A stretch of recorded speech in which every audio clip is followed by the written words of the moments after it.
Hey guys, what's up? It's Nicole. Welcome back to my channel, Real Talk Recovery, where we talk about recovery from addiction and I share my life with you. Um, I'm a recovering addict and my sobriety date is July 13th of 2015, and I wanted to come on here and do a quick kind of just like evening time reflection. And so, yeah, here I go. So, everything happens for a reason, and I really do believe that. And I was kind of just sitting at home today doing some work and talking with my husband and watching movies and stuff.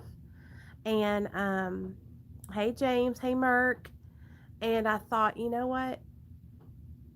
Everything happens for a reason. Hey Monica, what's up, girl? Hey Misty. Um, everything happens for a reason.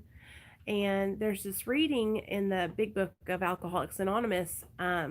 It's called Acceptance. And it talks about um, acceptance is the answer to all my problems today. When I find something in my life that is like bothering me, it's usually because that same thing is something that has that something that I'm struggling with also. Um,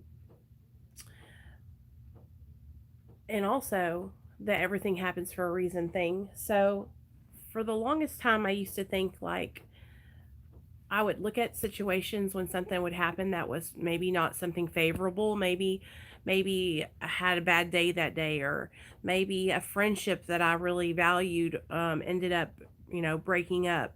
Which I've had many friendships on YouTube of people who I thought, wow, this person is such a great person, and then the friendship ended up crashing and burning, right?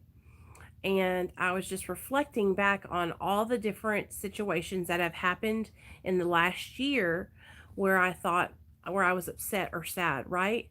Most of them were about losing friendships. I'm telling you guys, God has a way of weeding out the people who I don't need in my life. And so, but I'm the kind of person who I always get discouraged or sad because I care about people, and I love people. I love helping people.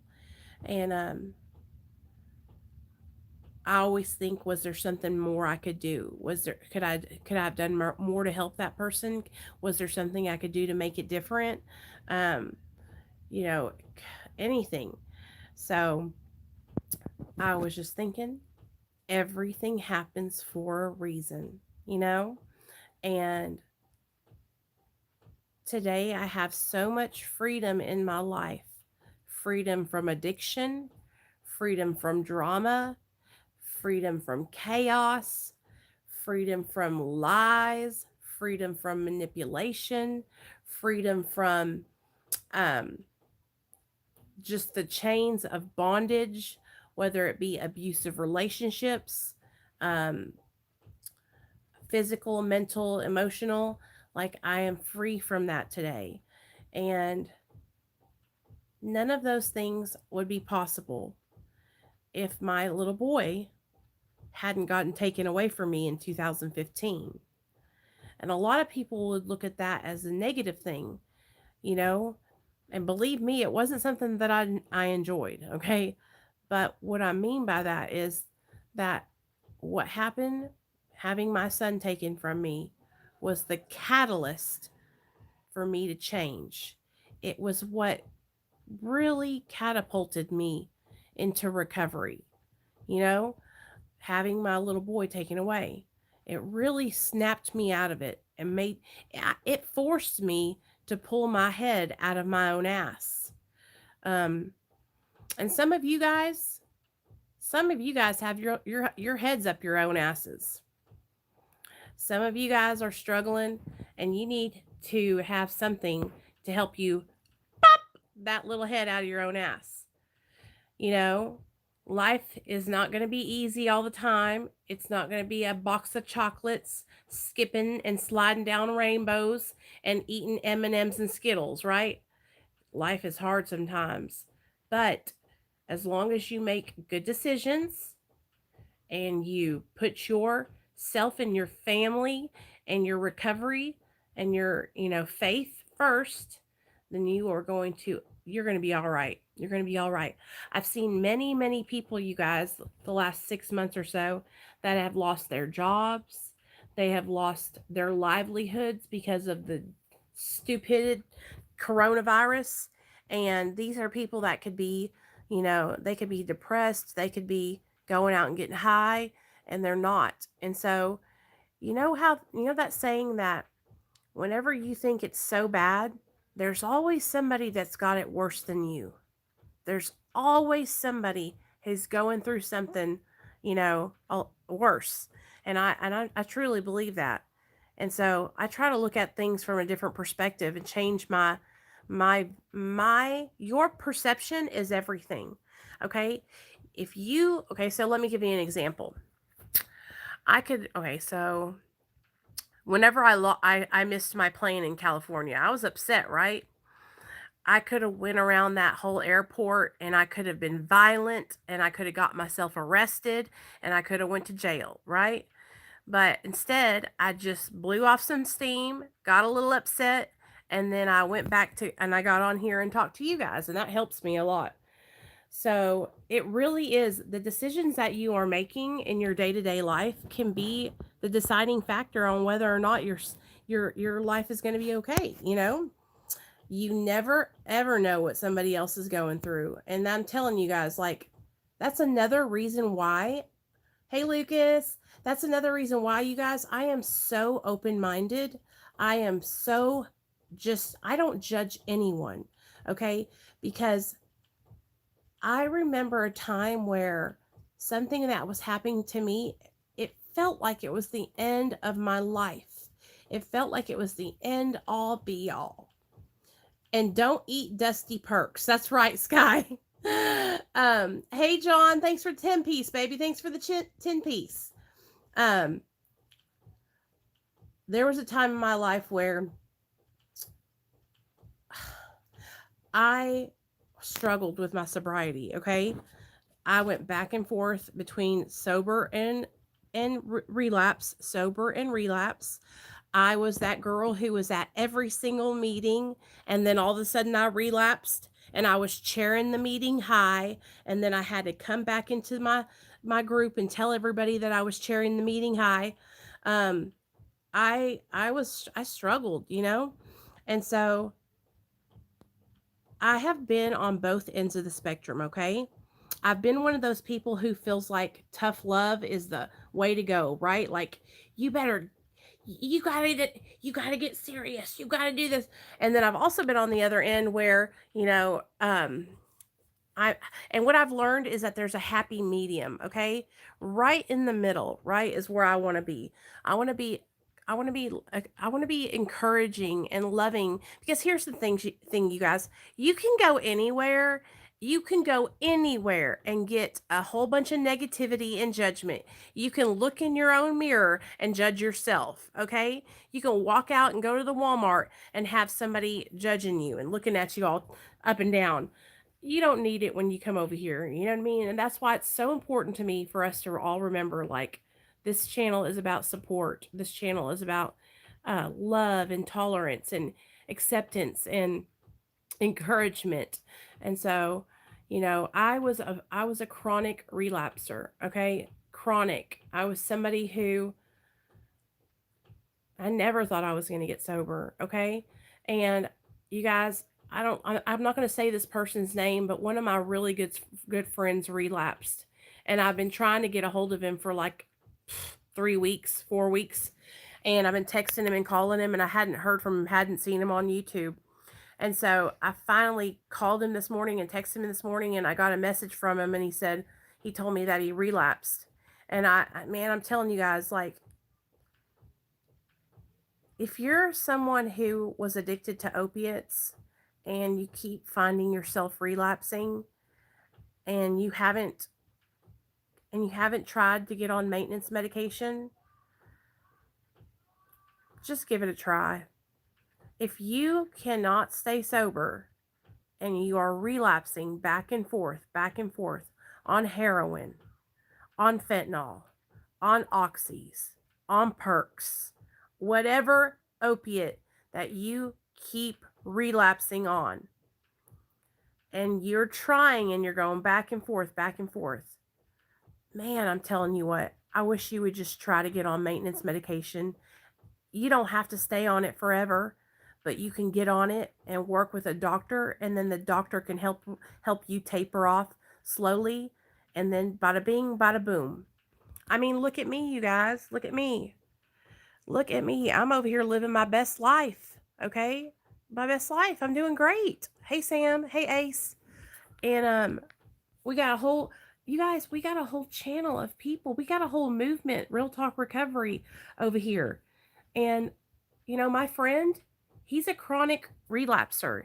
He's somebody who keeps going back and forth to opiates. And I texted him the same thing. I said, "Why don't you get on Suboxone?" You know? And that's what I'm talking about. The stigma and the people who are judgmental. Oh, listen, honey, I shot methamphetamine for over 10 years. I'm a tweaker too. But there's no kind of medication assisted treatment for tweakers, though. Maybe one day there will be. That would be amazing. Um, but what was I saying? I totally lost my train of thought.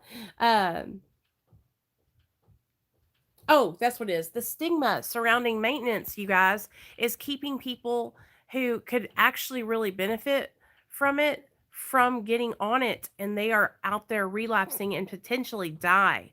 And I think that's, some people that have never done opiates before are not understanding like the severity of the situation right now. Like, you can't even go out and buy pills off the street without them being most likely they're going to be, hey Suzanne, most likely they're going to be fentanyl, pressed fentanyl, and that's deadly.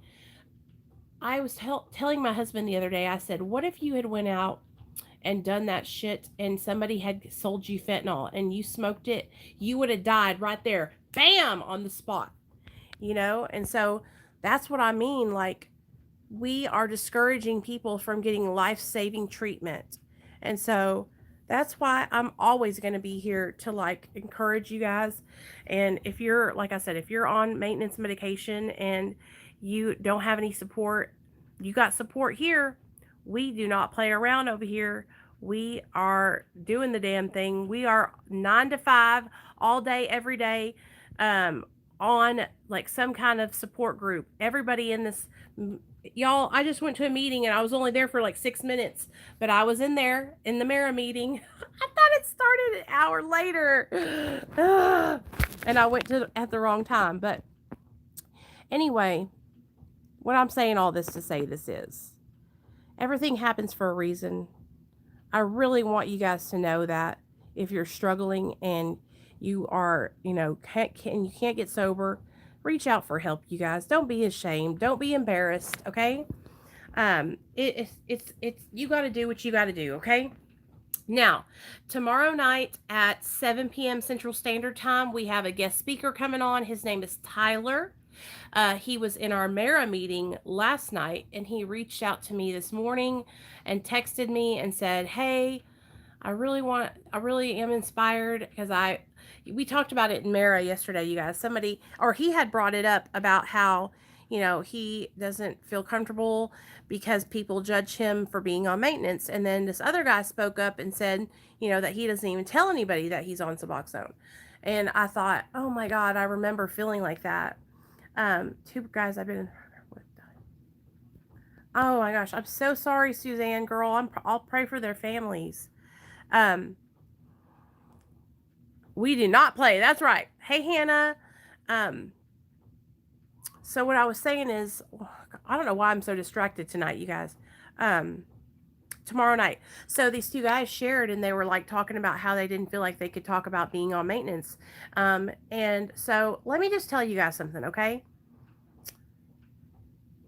4 years ago, before I started this YouTube channel, I was on Facebook and I was sharing my story. I had 1 year sober and I started sharing my story and I started sharing about being on Suboxone. And people on Facebook attacked me. They made fun of me. They ridiculed me. Other recovering addicts, other recovering Facebook recovery advocates, okay? And I I stuck up for myself for about 7 months, and then finally I just said, fuck it. I'm not going to be on Facebook, and I left. And I started this channel. Let me just tell you this.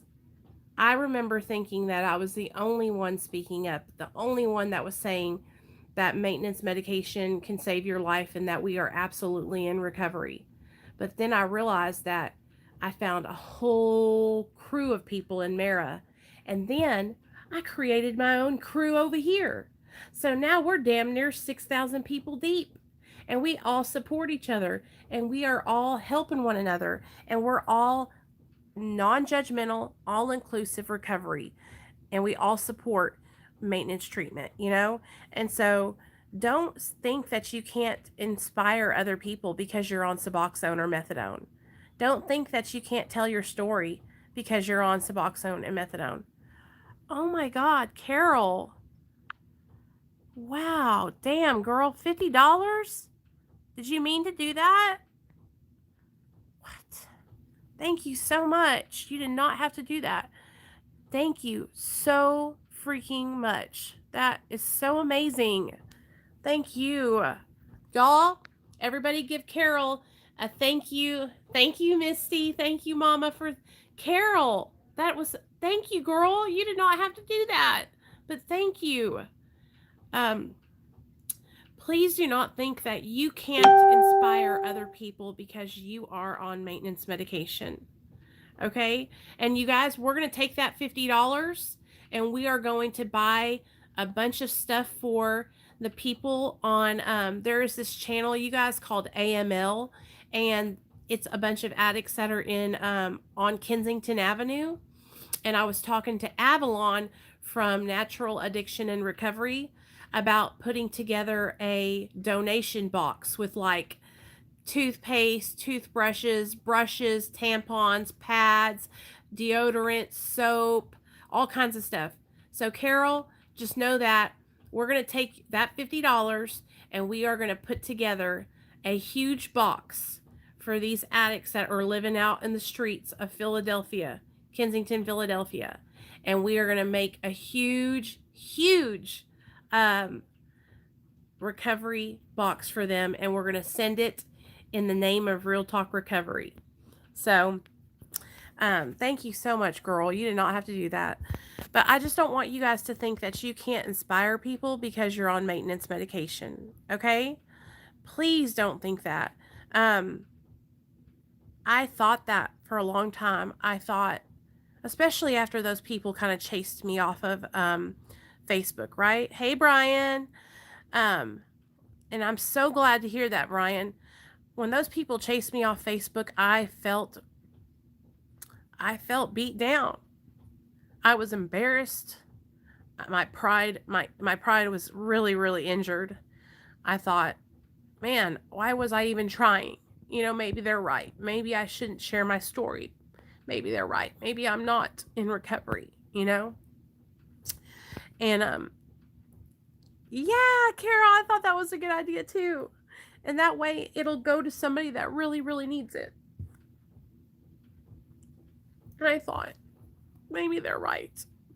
Because when you hear your peers, and I hear my peers, I still have people that say that to me every single day, you guys. But when it comes from people that are in recovery and they're saying it to you, it stings just that much worse. You know what I mean? It stings bad. And so I thought maybe they're right. I shouldn't share. But you guys, I'm telling you, like, it's so awesome because I'm seeing more and more of you guys start sharing your story and not being ashamed. And that's what we have to do, you guys. Like, it doesn't matter what anyone else thinks. All that matters is that you are living your life. You're happy, you're joyous, you're free. You're able to be parents to your children. You're able to be sons and daughters to your moms and dads. You're able to be a productive member of society, right? Hey, Cody. Hey, Deidra. You got your internet back on, girl. I love you. That's all that matters, you guys. And so really, seriously, like, we just all have to keep sticking together and we have to keep spreading the message of recovery and how maintenance medication, it doesn't matter. You guys, it doesn't matter what anyone else thinks about your recovery. All that matters is that you're sober and you're doing what's best for you, you know? And the Caring Pharma says medical guidelines support use of MAT as a tool, just like medications for any other conditions. Exactly. I really appreciate you, Carol, for real. Hey, Chris, what's up, man? It's okay. Get back on track. Are you slipping on? Hey, Jules, are you slipping on opiates? Because we were just talking about that, about chronically relapsing. And, you know, a lot of people, you guys, don't get on Suboxone. They don't give methadone or Suboxone or Vivitrol or Sublocade or any maintenance medication a try because when they do say something about it, somebody says something like this to them. Oh, you're not going to get on Suboxone, are you? You know that's not sober, right? Oh, you're not going to get on methadone, are you? You know those are just liquid handcuffs. First of all, I'd rather have liquid handcuffs on than be dead in the motherfucking grave from an overdose. I'd rather have to pop an orange nasty ass strip underneath my tongue every night than to be dead. You know? Hey, Chris, binge drank for 4 days last week. Well, what's today? Today is Tuesday, so you didn't drink yet? You haven't drank today, have you? If you haven't drank today, then baby, that is an accomplishment. Don't beat yourself up. Get back on track. You need to start coming to the Mara meetings with us, Chris. We've been going to them all throughout the day. And now that I work from home, I can pop on and go to a Mara meeting during the day while I'm working on my computer and stuff. That's all I thought too. If I keep going this way, my family is going to bury me. Oh, absolutely 100% that's what will happen. Hey Josh, you will die. Okay? So screw what other people think. Screw what other people think. And honestly, you guys, how many of you guys got to watch Jeff's story last night? Jeff is the GOAT, okay? The greatest of all times. Carol, I really, really do. And I really appreciate you for noticing that because sometimes I want people to know that it matters to me, you know? Yes, you can do this, Chris. And like I said, you need to get involved with us, Chris. We've all been going to the Mara meetings every day together.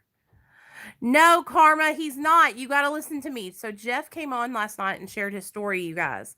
And I did not know that Jeff had been in prison for 17 years. Like, that was a freaking shock to me.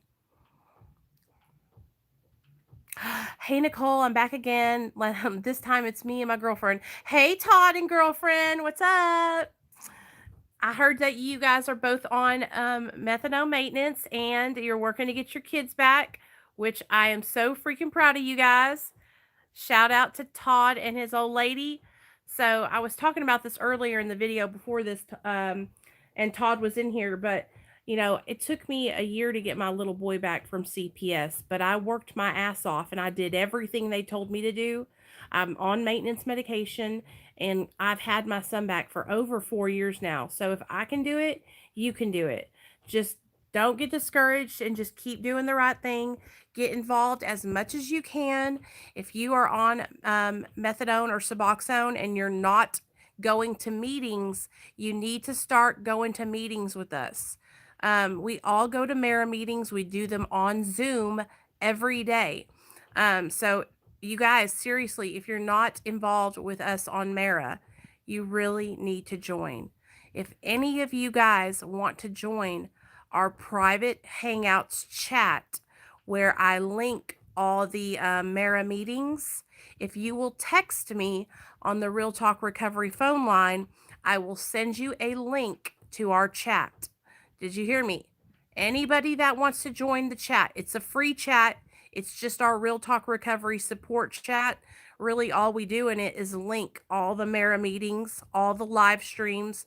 So basically, if you're not getting notifications or you don't know how to do Zoom or you don't know how to do the internet, the links are there. So all you do is click the link when it comes in there and you can join us on all the meetings because I only do these lives at night on my channel. And so the meetings I'm talking about, they're Mara Zoom meetings. And it's just like going to a regular meeting, only you can lay in your couch and you don't got to get out of your house, which is amazing.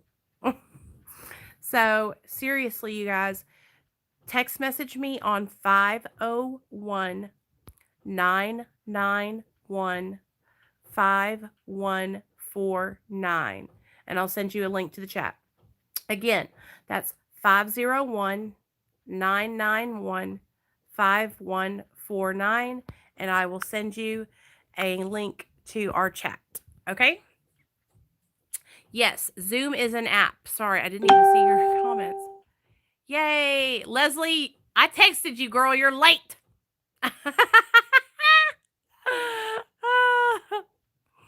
Yeah, Cody. He was on. I had him on last night. That was the guy who was on last night. Todd and Todd's boss. How do I how do I come to a Mara meeting?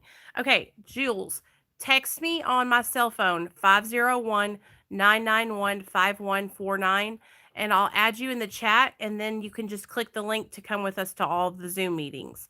So what's tomorrow? Wednesday? I will put the times that tomorrow's meetings are in that chat. So seriously, you guys, if you want to get involved and you want to come to the Mara meetings with me, text me 501 991 5149. Okay? Okay, so all right, you guys, I'm super proud of everybody, and I just want you guys to know, don't get discouraged. Like I was saying before, we have a speaker coming on tomorrow night. His name is Tyler. He's in recovery. He's also on maintenance medication, and I used to be discouraged too. I used to be afraid to share my story because I was afraid that people were going to make fun of me. I was afraid that they were going to say I wasn't sober. I was going to be afraid that they were going to kick me out of the group or the meeting. And you know what? I just made my own groups. I just made my own meetings. So, I'm telling you guys, don't let anyone else ever tell you that you cannot do things because you're on maintenance medication. Let me be a light for you. Let me be an inspiration for you. Okay? Let me just tell you. I'm 5 years sober. I'm on 2 milligrams of Suboxone. I have an amazing job working with an amazing treatment center. Okay? I get to help people every single day. I work with an amazing boss on social media. I get to do what I love, helping people in recovery on my YouTube channel. And all of that has been possible because you know what?